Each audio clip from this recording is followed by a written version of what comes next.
So, I'm 29, living a pretty stable life, working hard in a job that has me out of town half the month. Despite my hectic schedule, I've been living with my parents and helping them out financially, paying $1,800 a month for rent and groceries, which is a hefty chunk of my income. Now, I don't mind helping my folks. That's what family does, right? But the way they've handled recent events has really shown their true colors. Let's start with how things usually go down in our family. My parents have always had this way of favoring my brother. Maybe it's because he's the only son or he's got kids, but it's been pretty obvious. Over the years, there have been countless instances where I felt sidelined, but I shrugged it off because family. A while back, when I first landed my job and started making decent money, my parents hinted that they needed help with their mortgage. I stepped up without a second thought, agreeing to pay rent. It wasn't a formal thing, more like a verbal agreement where I thought I was doing my part. Little did I know, this set the precedent for them expecting me to financially support them indefinitely. Fast forward to a few years later, my brother, who's always been a bit reckless with his finances, got married and had kids. Despite his own needs, he rarely contributed to our parents' household, even less so after his kids were born. He had a good job, but his money was his, you know? Here's where it gets juicy. My brother loses his job. Tough break, right? Naturally, he turns to my parents for help, and without batting an eye, they decide he should move back into the family home. Only problem? The space he needs for his family is currently my space, the basement suite. I remember coming home one evening, and my parents sat me down for a talk. Here's how that went down. Mom, honey, you know your brother's situation. He's got the kids, and things are tight since he lost his job. Dad, we think it's best if he moves back here for a while, just until he's back on his feet. Me, okay, that makes sense. Family helps family, but where's he going to stay? Mom, well, we were thinking the basement suite would be perfect for them. It's got the space, and it's separate from the main house so they can have some privacy. Me, and where am I supposed to go? Dad, we've set up the hobby room for you. It's cozy. Me, you mean the tiny room filled with mom's sewing and craft stuff? Mom, it's only temporary. Besides, it's our house, and we need to make decisions that benefit the family as a whole. I was stunned. They were asking me to squeeze into a glorified closet so my brother could have my entire suite. It felt so unfair. I didn't argue much after that. I knew it wouldn't change their minds. Instead, I packed up my essentials, clothes and laptop, and figured out a new plan. I booked an all-inclusive resort for my week off, cheaper than paying rent and groceries at home. When I told my parents, they seemed fine at first. Then came the demands for rent and groceries money, as if I hadn't moved out. That led to another heated conversation. Mom, where's the money for rent and groceries? We're counting on that to help support your brother. Me, I moved out. Why would I pay for a place I don't live in anymore? Dad, you can't just leave your family hanging. We're in a bind here. Me, but you gave my living space away. You can't expect me to pay for that. Then my brother chimed in over the phone. Brother, you're being selfish. I have a family to support. We need that space more than you do. Me, and when you were working, did you send money to mom and dad? No, you needed your money. Now I need mine. He tried to bargain, offering to move upstairs if I came back, but by then, I'd crunched the numbers. Staying at an all-inclusive during my off weeks was not only cheaper, but also stress-free compared to living with the constant demands at home. Despite everything, I sent my parents $500 for groceries out of guilt and a sense of duty. But that didn't stop the barrage of criticism from them and other relatives, calling me an idiot for abandoning the family in a time of need. It's been a hard, but moving out has given me perspective on how much I've been enabling their dependency on me. The accusations of being selfish, especially when I've been anything but, really made it clear that my brother and my parents have been taking advantage of my willingness to help. So am I the idiot for moving out after being basically evicted from my space? I don't think so. I think it's about time I put my own needs and financial stability first. After all, if I'm not living there and not eating there, why should I continue to pay as if I am? Now for the top comments before the update. Not the idiot. Your parents made you pay $1,800 for a room in Edmonton, and you were only there for 2 weeks. Your family is taking advantage of you. You also gave them $500, so don't feel bad for leaving. And don't look back. Lord, tell me you're the scapegoat without telling me you're the scapegoat. There was no communication, no family meeting, no decision together. They decided unilaterally to evict you from the space you were living in to support your brother without any conversation and expected you to take it. I think there is nothing wrong with helping your parents, so I wouldn't necessarily say your old rent was a problem, but it's crazy that they would kick you out and expect the rent and grocery money to remain unchanged. Honestly, It's healthier for you to be on your own anyway. $1,800 for 2 weeks is overcharging for a basement suite. Opie's parents overcharged her rent. Then they kicked her to a small room to accommodate their son and expected her to grin and bear it. I'm pretty sure they've never heard the term, don't bite the hand that feeds you. In this case, they marked the hand that fed them. Yep, exactly. That's what the family wanted. Free is $1,800 and the ability to boss and serve OP wherever they want it. Don't forget about the babysitting. Her parents raised her and her brother. Sister-in-law is exhausted and needs help on demand. OP. You didn't agree to subsidize your entire family on your salary while you stayed in a tiny hobby room and babysitting siblings' food too. That's just extra ridiculous. Good for you. I'm moving out and getting way better. All-inclusive, warmer accommodation, with a few margaritas thrown in. Update 1. After my somewhat dramatic exit from the family home, where I traded my basement suite for the unpredictability of various resorts during my off weeks from work, I was ready to embrace a little peace. However, peace seems to be a luxury that's not on the menu for me right now. It all started with a phone call from my dad. I was half expecting it to be an olive branch, maybe a little acknowledgement that they'd pushed too hard, or an admission that they missed having me around. But nope, it wasn't anything close to that. Instead, it was more like a summons back to the family fold, but this time with added financial responsibilities. Dad was on the other end, sounding more stressed than usual. Dad, listen, we need to discuss your brother's situation further. It's worse than we thought. Me. Dad, I'm already sending money for groceries. I'm helping from a distance as best I can. Dad, that's not going to cut it anymore. He's in a real bind, and now there are school fees for the kids that need covering. That caught me off guard. I mean, school fees? Since when did my responsibility extend to covering my nephew's education expenses? Me. Why am I expected to contribute to that? Shouldn't that be on him and what he can manage? Dad, it's about supporting family. That's how it should be. Before I could argue further, he threw in another guilt-inducing comment, suggesting that if I didn't step up, the kids might have to leave their school due to financial constraints. It felt like emotional blackmail, but that wasn't all. My mom got on the line too, and she had news of her own. Apparently, she'd been talking to various relatives, stirring up a storm of concern about my so-called abandonment of family duties. Now there was a family meeting on the horizon, a virtual one, where I was expected to be grilled over my financial contributions, or lack thereof. Mom, we're all meeting to talk about this. You need to be there. It's important. Like I needed another meeting in my life where I would be painted as the villain for choosing financial independence over endless support. The call ended with them making it clear they were unhappy with my decisions, and I was left fuming yet conflicted. Do I continue to pull away and focus on my own financial health, or do I give in to their demands to keep the peace? In the midst of all this, my brother, who hadn't directly spoken to me since he moved into my old space, decided it was a good time to reach out, not to mend fences, but to join in on the pressure. Brother, think about the kids. You don't want to be the one they blame for having to switch schools. Don't be selfish. His words hit a nerve, not because they made me feel guilty, but because of the sheer audacity. This was the same guy who'd managed his finances so poorly that he was now relying on our parents, and by extension me, to bail him out. His hypocrisy was glaring. I didn't reply to his message. Instead, I spent the next few days mulling over everything. The more I thought about it, the more I realized how unfair the entire situation was.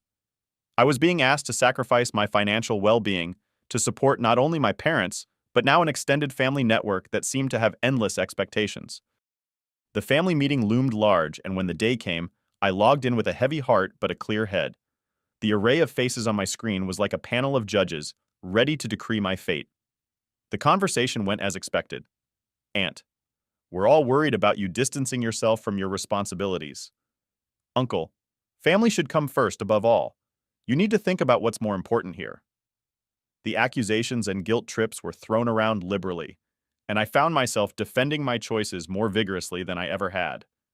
I laid out my financial plans, the need to secure my future, and the unfairness of being the sole financial buffer for everyone else's shortcomings. It was draining, emotionally and mentally, to have to justify my life choices to a group of people who seemed only interested in what I could give, not in my well-being. By the end of the meeting, I was exhausted, but something in me had shifted. The clarity that came from speaking my truth was liberating. I realized that while family is important, the toxicity of this dynamic was not something I had to accept passively. I decided then and there to set boundaries. I communicated clearly that while I would always love them, I could no longer be their financial crutch.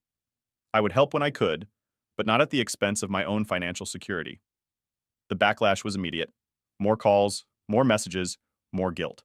But I held firm. It wasn't easy, but it was necessary. So here I am, sharing this with you all, not just as a vent, but as a reminder. Sometimes standing up for yourself is the toughest thing you can do, especially when it comes to family. But it's also the most crucial for your own sanity and stability. Thanks for listening. Any advice or thoughts are more than welcome. How do you handle family expectations without losing yourself in the process? Because right now, that's the balance I'm trying to strike. Update 2. Hey everyone, back again with another hefty dose of my ongoing family drama. Seriously, just when I thought I'd established some ground rules that might actually stick, the situation managed to escalate even further. It's like setting boundaries was the cue for everyone to double down on their efforts to pull me back in. It's exhausting, to say the least. So, after that super intense family meeting where I stood my ground about not being an ATM for everyone's financial crises, I really hoped things might cool off a bit. But boy, was I wrong. If anything, it seems my attempts to establish some limits only stirred the pot even more. A few days after the meeting, I got an email. Not from my parents or my brother, but from an aunt who's always fancied herself as the family's moral compass.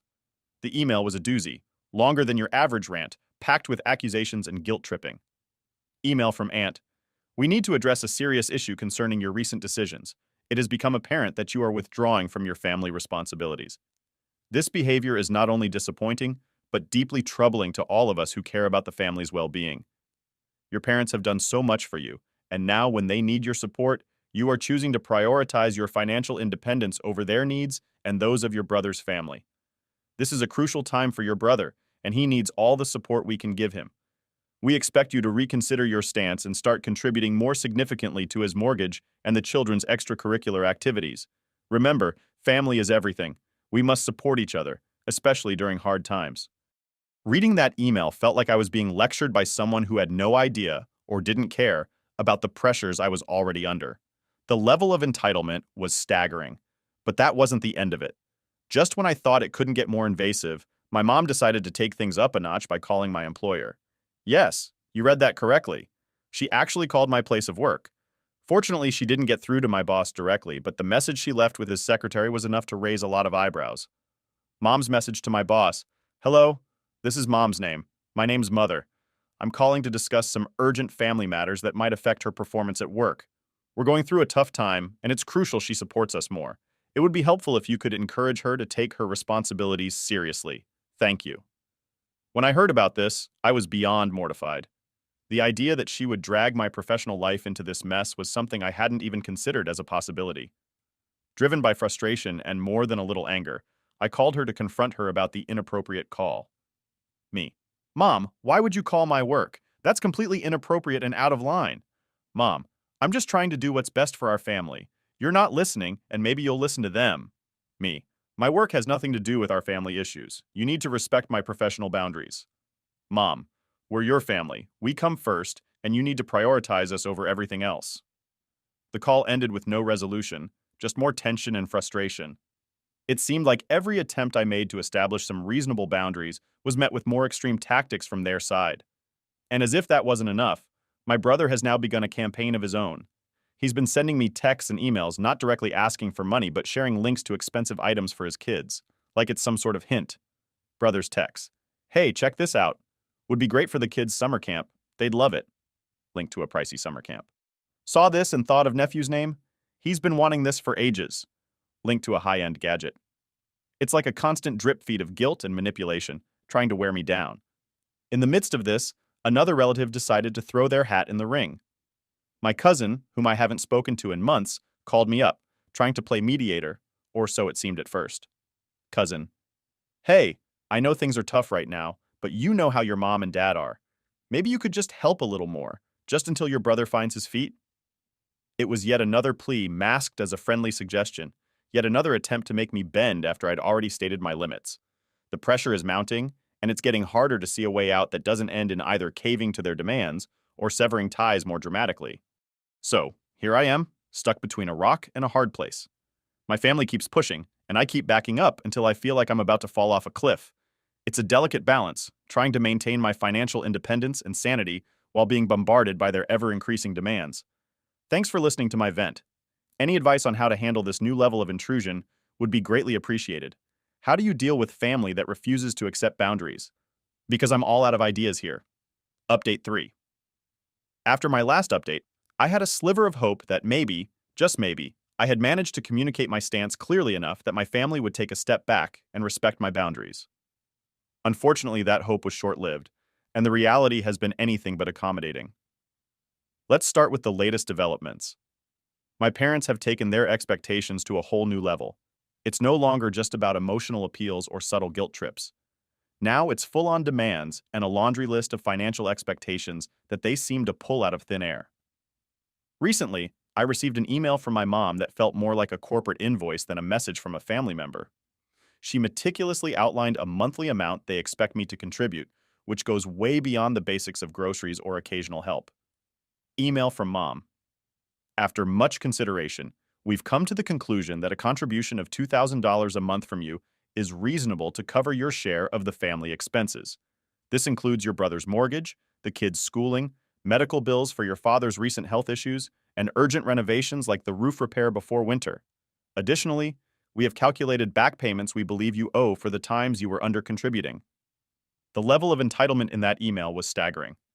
Not only am I expected to shoulder these arbitrary costs, but there's also a casual mention of back payments they've concocted based on their own assessment of what I owe them.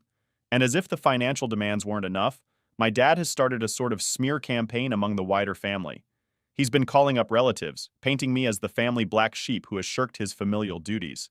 This has resulted in a barrage of calls and messages from cousins, uncles, and aunts I haven't heard from in ages, each echoing the same sentiments about family duty and loyalty. One of my uncles even left a voicemail that could have been scripted for maximum guilt induction. Uncle's voicemail. Hey, it's Uncle Name. Just got off the phone with your dad, and it's really a shame to hear what's going on. Family should stick together, especially in tough times. We didn't raise you to turn your back on family. Think about what you're doing. Meanwhile, my brother has found a new platform for his side of the story, social media. He's been posting about his financial struggles in a way that's designed to tug at the heartstrings of anyone who doesn't know the full story. Each post is a thinly veiled jab at me, portraying him as the martyr struggling to keep his head above water while I supposedly live it up away from family responsibilities. Brother's social media post. In tough times, you find out who your real family is, struggling to keep everything afloat here, and it's tough when not everyone remembers their roots. Some people forget who was there for them when times were hard. Adding to this, there was a recent family gathering that I wisely chose to skip. According to a cousin who stayed more neutral, my absence and decision to set financial boundaries were the main topics of conversation. It seems my actions have stirred up quite the controversy, transforming me into the family pariah in absentia. Cousin's insight. You wouldn't believe the talks at dinner. You're basically the main character in a drama none of us signed up for. I tried to say you were just setting some boundaries, but it's like I was speaking a different language. They're convinced you're just being selfish. With each passing day, the pressure mounts, becoming more relentless. It feels like every attempt I make to pull back is met with an even stronger push to drag me back in. The more I try to establish my independence, the more they seem determined to erode it, wrapping up their financial demands in the guise of family obligation and loyalty. It's a tug of war where the stakes are my financial stability and mental peace. Every conversation feels like a battlefield, every phone call a strategy session on their part to wear me down and guilt me into compliance. So here I am, wondering how much is too much. At what point does one draw the line definitively and say enough is enough? How do you sever ties that are bound by blood but strained by unrelenting demands and manipulation? This update is more than just a vent.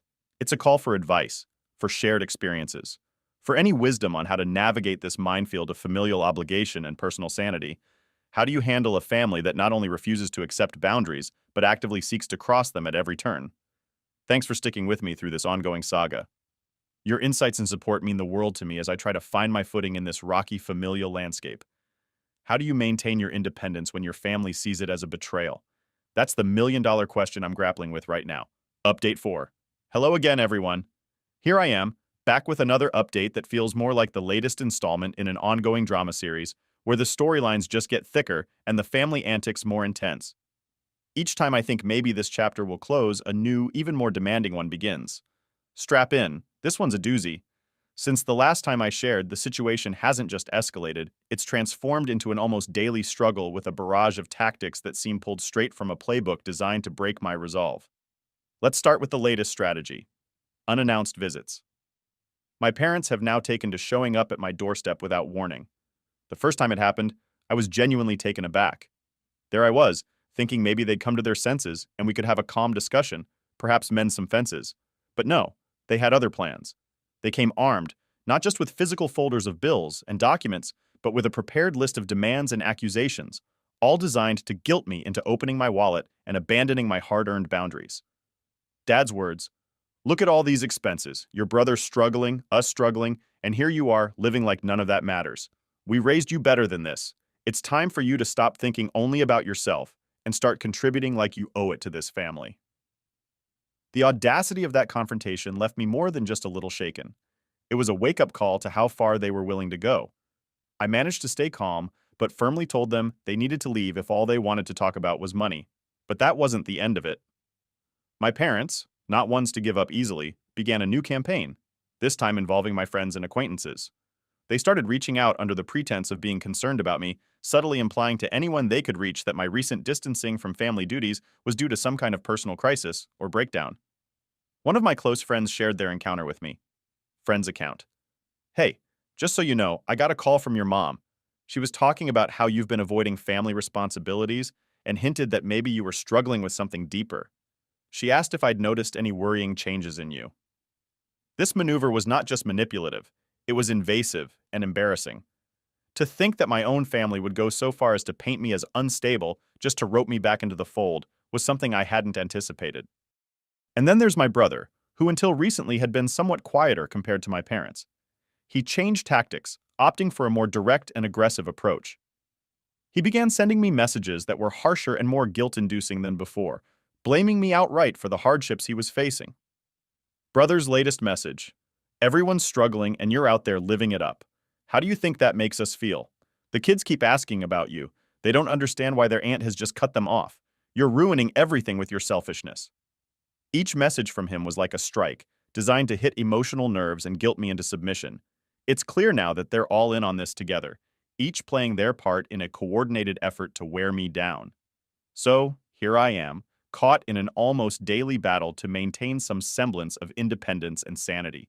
The pressure is relentless. Every unreturned call feels like a victory, and every answered one a setback. My personal life, my professional life, it's all starting to feel like it's under siege. Amidst this chaos, I've had to start setting even firmer boundaries, not just with my family, but within my own life to protect my mental health. I've begun screening calls more rigorously, limiting my availability, and in some cases, having very frank conversations with friends and colleagues to preempt any misinformation coming from my family. This constant defense mode is exhausting. It's like being on high alert all the time, and it's not how I want to live. But the alternative, giving in to their demands, would cost me not just financially, but emotionally and ethically. I'm sharing this update not just as a vent, but as a plea for advice and solidarity. For those of you who've navigated similar treacherous family dynamics, how did you manage? How do you maintain boundaries without severing ties completely? Or is cutting ties the only way to regain peace? Thanks for sticking with me through this saga. Your insights, advice, and shared experiences are invaluable as I navigate this incredibly tricky path. How do you keep standing your ground when every day feels like a new battle? Because right now, that's the challenge I'm facing. Last update. Hello everyone, it's me again. This might be my last update for quite some time, if not the final one. As many of you know, the relentless family drama I've been chronicling here has reached a pivotal moment. A moment where tough decisions had to be made for the sake of my sanity and well-being. After much thought, and an overwhelming tide of events, I've made the difficult choice to cut ties with my family and move to another state for a fresh start. Here's how things unfolded, and what it's been like navigating this massive change. Since my last post, the pressure from my family didn't just continue, it intensified beyond anything I had previously experienced. It became clear that no amount of rational discussion, boundary setting, or pleas for understanding would change their behavior. Their demands grew increasingly outrageous, and their tactics more desperate. First, the financial demands turned into outright accusations of neglect and abandonment. My parents, once content with passive-aggressive requests for money, began a concerted effort to paint me as the villain in a narrative they broadcasted not just to close family, but to anyone within our community who would listen. Parents' words. We just don't understand why she's acting this way. After everything we've done for her, she's now turning his back on us when we need her the most. It's heartbreaking to see him change like this, to refuse to help his own family. The emotional toll of being portrayed as the family outcast was immense. I began receiving messages and calls from relatives I hadn't spoken to in years, each echoing the sentiments my parents had shared. The weight of their words was intended to bring me back into line, to make me cave under the pressure and return to my old role as the family provider. And then there was my brother, who took to social media and family gatherings to share tales of how I had abandoned them, how I had let down my nieces and nephews who couldn't understand why their aunt would suddenly disappear from their lives. Brother's narrative. Can you believe it? He just left us all struggling here while he lives it up out of state. The kids keep asking for him, and I don't know what to tell them anymore. His words, whether shared in person or posted online, added another layer of complexity, making it not just a private family issue, but a public spectacle. Amidst this storm, my parents began showing up at my workplace, pleading with my colleagues and causing scenes that not only embarrassed me, but also jeopardized my professional reputation. Each visit was more dramatic than the last, filled with tears and tales of woe intended to paint me as the heartless daughter who'd gone astray. Please, you have to understand, we wouldn't do this if it weren't absolutely necessary. We just want our daughter back, the way he used to be, helping his family. Facing this level of public and private pressure, I realized that the boundaries I was trying to set were not just being ignored. They were being actively challenged in every way possible. It became painfully clear that the only way to preserve my mental health and regain control over my life was to make a radical change. So I decided to move. I packed up my life, accepted a job offer in another state, and left behind the world I knew. This decision wasn't made lightly. It came with a heavy heart and a lot of soul-searching. I knew that moving away and cutting ties would alter my relationship with my family forever. The move itself was both liberating and incredibly challenging. Starting over in a new place meant not just setting up a new home, but also building a new support network from scratch. It meant learning to live without the constant family drama, but also dealing with the guilt and emotional fallout that came with such a definitive separation. Since relocating, my days have been a mix of relief and reflection.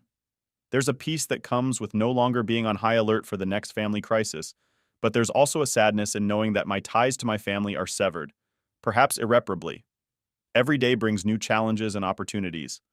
I'm exploring my new city, meeting new people, and discovering parts of myself that were buried under years of familial obligations and guilt. I'm learning that while I can cherish the good memories of my family, I can also acknowledge and move away from the toxic patterns that dominated our interactions. This decision to move and cut ties hasn't solved all my problems, but it has given me a space to breathe, to plan for a future that I dictate based on my needs and aspirations, not my family's demands. It's a chance to redefine what family means to me and how I engage with those I love. I wanted to share this final update as a thank you to everyone who's followed along, offered advice, and shared their own stories. Your support has been a beacon during some of my darkest days. For anyone else going through similar struggles, know that sometimes the hardest choices are the ones that lead to the greatest growth. Take care of yourselves, and remember, it's okay to choose your own well-being over familial obligations that seek to diminish you. Here's to new beginnings, to healing, and to finding peace wherever you may be. Thank you, and perhaps someday I'll return with new stories and insights from this journey of self-discovery.